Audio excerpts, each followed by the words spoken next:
आत्ता खरी दसऱ्याची चाहूल लागल्यासारखं वाटतंय, ते का तर पुढे तुम्हाला समजेलच. सकाळी अगोदर नाश्ता करायला घेतला आणि राघवने तर अगोदरच बाबांसोबत सुरूही केला होता. तर ही आहे सणा अगोदरची धावपळ. असे संपूर्ण टेरेसभर कपडे सुकवायला टाकले होते. तोपर्यंत राघव बाबांसोबत आमच्या इथे घरासमोर साऊथ इंडियन फॅमिली आहे. त्यांच्या इथे खूप प्रकारचे पक्षी आहेत आणि राघवला ते पाहायला फार आवडतात. म्हणून बाबा त्याला तिथे घेऊन गेले होते.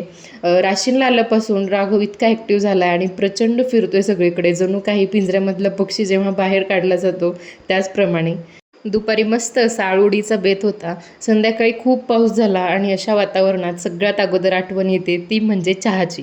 मस्त असा गोल्डन टी बनवला आणि त्यानंतर छान फ्रेश होऊन या बापलेकांचं काय चाललंय त्यात मलाही इन्व्हॉल्व करा म्हटलं, पण त्या दोघांमध्ये मी एकटी पडते, त्यामुळे चालू द्या म्हणलं तुमचं.